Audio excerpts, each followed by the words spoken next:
Hey, it's great to have you here. So today I want to take a look at the SH Figuarts line and specifically the San Diego Comic-Con exclusive figures. So those have been posted for about a week and a half or so now, and for those of you don't know, that since the pandemic, they've really pushed to having these available online, which for Premium Bandai and for Tamashii Nations as a whole, I feel like was a great practice to put in place just because not everyone can go to Comic-Con. A lot of people want these figures. This allows availability to those folks who are interested but can't attend the convention themselves. So they've been doing it for a while. Originally, when they posted it for the first couple of years, it was kind of a fiasco. I know the first year, the website crashed and people could barely get in to try to order the figures, and they sold out pretty much instantly. I think they wound up having a second batch even because it sold out so quickly and the website situation was such a problem for folks. They wound up fixing that, thankfully, so that's no longer an issue. But as we've gone along here, they've become less and less selling out super quickly. So last year, I think it was the Raditz that sold out first. I think he sold out in a couple days, maybe a day or so. And the other one sold out within a couple days as well. So it was still within 3 to 4 days that these figures essentially were unavailable. Unlike typically with Premium Bandai releases where they have custom orders where there's an open window saying, for this next month, you can pick it up and is available for you. Convention pieces typically have a shelf life as far as availability. It's not necessarily custom orders. There's a batch made and that's how many they're going to sell, and they will sell out essentially. So as I said, last year, it took a few days for them all to sell out. This year, it's been interesting. They have had the figures up for, as I said, about a week and a half, and they're still available. I believe I also heard at the convention, I know on the first day, Trunks was the only figure that sold out. I'm not sure about the other days, but it seemed like they had a really large amount of excess inventory at the convention. So that may be signs also of the amount of stock that they have that they're trying to push online at this point. And I want to discuss what that ultimately means for the future of the line, potentially why they may still be available, get your guys' thoughts there too, but just a few thoughts I had and my opinions on what that may mean. So I know a lot of people say, well, maybe they've increased the amount of supply over the years because they realize so many people want them. I think that's probably true, but I don't think that's what's going on here because in theory, they want to sell out because they don't want to have excess inventory. That's not their goal. And they've also actually, I don't know if they've done this ever in the past, but they have opened up capacity for as many as you want to order this. I went to the website. You can order 99 Gokus if you want. Typically, when it first opened, you can order, I think it was a limit of 2. And now, as I said, you can order as many as you want because they want to be selling these things at this point in time because they don't want to have them sitting around. So why is this taking place? Why this year specifically compared to previous years have they lasted so long? And what does that mean essentially? So I want to go through a few ideas, give my thoughts on them, and as I said, hear your guys' thoughts as well. So one of the things I think may be happening here is, are people being more selective and not just being completionists? And I think the answer to this one is yes. I think there are some people that, me particularly, I know, when you've done so much Dragon Ball SH Figuarts, eventually you just get a lot. You get tons of boxes in your closet, you get tons of figures on your shelf. At some point, it feels like a little bit too much, or you need to be more specific with what you want to pick up. Previously, when you first joined the line, I feel like my mindset was, let me grab pretty much everything because I like all these characters. And when you wind up getting a lot of figures on your shelf, you think, okay, is this one really adding anything to my collection at this point in time? Let me get something only if I want it. And I think this one, as I said, is a yes, that people are being more selective and they're not just picking up everything for the sake of a FOMO or just wanting every figure because at some point you run out of space and it just becomes too much. So I think people are prioritizing characters that they want, or just that they're not just going for everything anymore. They're picking up what makes sense for them specifically. Second point I thought about was, are people not interested in collecting right now? I don't think this one is true. I think people are very interested in still collecting. I think that if you provide somebody a figure they want for the price that they want, they will pick it up. So this is an idea that I threw out there. I think the answer to this one's no. I think people are still interested in collecting. And I think at this point in time, that's going to be continuing. I know many years ago, collectibles or action figures, toys were for mainly kids. And I think that generation grew up. So I think at this point, going forward, I think people are still interested in collecting. So I don't think that is why these aren't selling. Another one being finances may be tight at this point in time. I think there's a little bit mixed feedback I would give on this one, because I think finances have been tight in the past as well. So I think there's a balance. They're probably tighter than they've been previously, but I'm not sure that's necessarily all that's going on here. But as I said, I'm a little mixed on this one. I think for some people this could be true. For some people it may not necessarily be true. So probably a mixed opinion for me there. Next up being, similar to that, the continual rise of SH Figuarts prices. So when I joined the collecting of this line, you still have your standard Gokus at the $35 price point, but a lot of the premium figures, or the more selective characters, most of them were in that $50 to $60 price point, I would say. I think that as we've gone along, obviously they had the big ones back then that were still expensive, but at this point in time, it feels like a very base character with not much accessories or so forth. You're looking at $80, and then if you have the extra add-ons too, you're triple digits at that point. So I think this one I would say is a yes.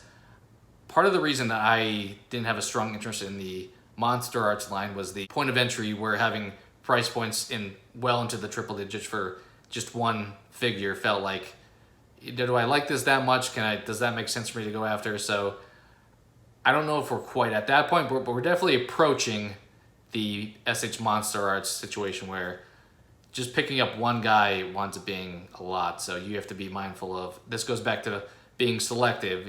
Previously, as I was talking about, it was about shelf space and being more conscientious of that, but this is more about, is this something that I'm interested in because of the price point continuing to go up? I think this one I would say is a yes, that's going on. I know inflation's taking place, so I think people are probably more reluctant due to increasing prices, and I don't think we're going to necessarily be going back from that, because they're obviously still selling. So I think prices are going to continue to be where they're at and potentially even go higher, in my opinion. Next opinion is, these exclusives are bad. Is that why they're not being picked up?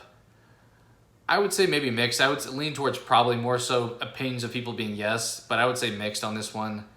I know the Goku figure, people like the extras, but it's not much different. You're getting Goku. We got a Gohan last year with Comic-Con. We're getting another one that's a little bit different this time. It's really the Nimbus, and I mean, we've gotten a Power Pole before too, so with the Goku, I feel like for the most part, you're going for the Nimbus inclusion. So that may not be a strong sell for people. With the Trunks, people question, why is he shiny? I know Comic-Con exclusives do that, so I don't entirely think that's a problem, but you left out a lot of his accessories. You left out his Sword of Hope, or Spirit Sword, whatever you want to call it. You left out his Super Saiyan, or his powered down hair. So you went with releases that I don't feel like excited a lot of people. Some people really loved the Goku.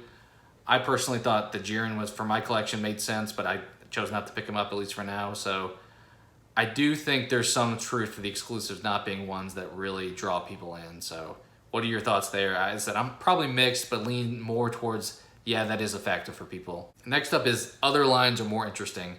I would say this one's a yes. We've had the Dragon Ball line for a while. It's relatively mature, and even SH Figuarts, as far as Tamashii Nations, is expanding to other IPs at this point in time. You have so many other animes that are getting included there, so I think there's just a lot of options for folks to buy different collectibles at this point in time, that if you're going that heavy if you've collected Dragon Ball a lot to this point, you have a lot of it, and if you want to do other things as well, if you want to go into, whether it's One Piece or JJK or Demon Slayer, or any of the new releases that they've recently put out, I think that it gets hard to justify.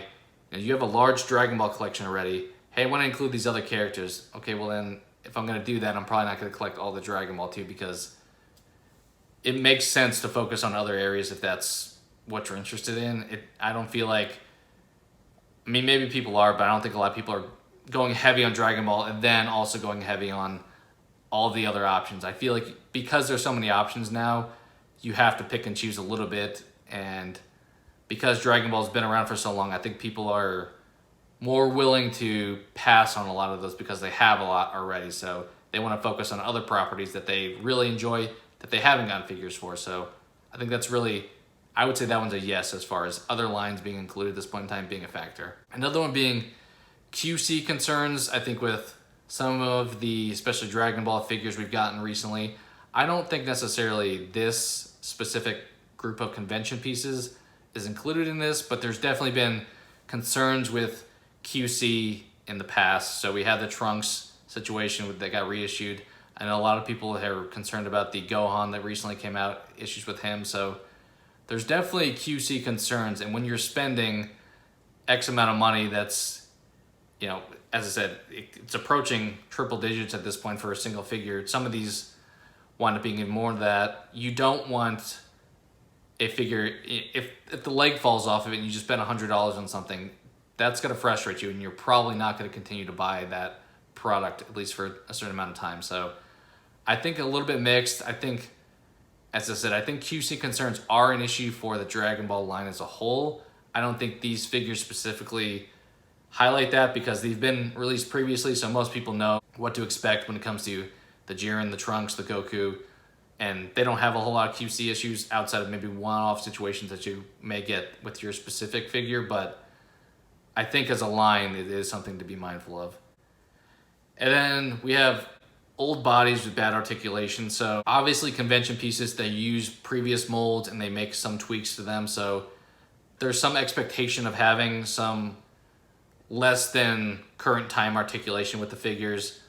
But I think the biggest concern people have, and I talked about this in my prior video with the Super Saiyan Goku that's coming out to the Tamashii Nation store, is people are relatively sick of the 2.0 Goku. So I think a little mixed, and I lean once again probably towards yes about bad articulation or just recycled of what we've gotten already and ready to move forward being a concern for people.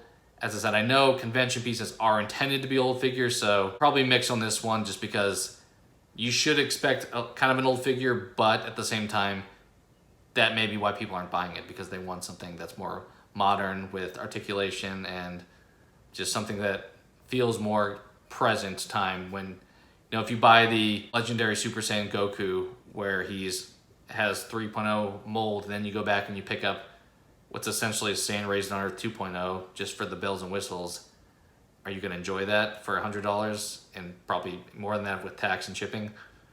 I don't know. So I think all of these kind of add up to being why a lot of people pass and why there is so much stock available. I'm curious, what do you guys think? When do you think this will sell out? I would say maybe another week or so. I feel like the fact that they opened it up to being able to order as many as you want, obviously people are going to have regret for not buying it and the prices are going to skyrocket on the aftermarket, but at the same time, I don't see these selling nearly as well as prior convention pieces, and curious what that looks like for the future. What are you guys' thoughts overall for these convention pieces and where Dragon Ball is going as a whole? As I said, I think overall there is some trouble with the line. Dragon Ball is always going to be successful no matter what.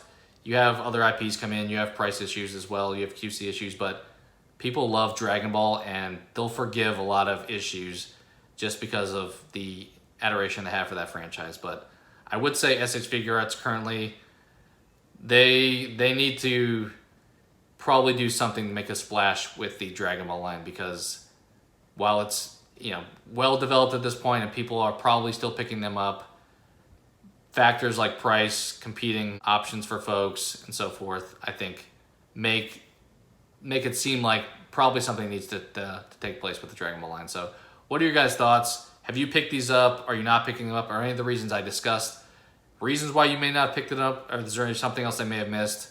Would love to hear your guys' comments down below. Thank you guys so much for watching and hope to talk to you again soon.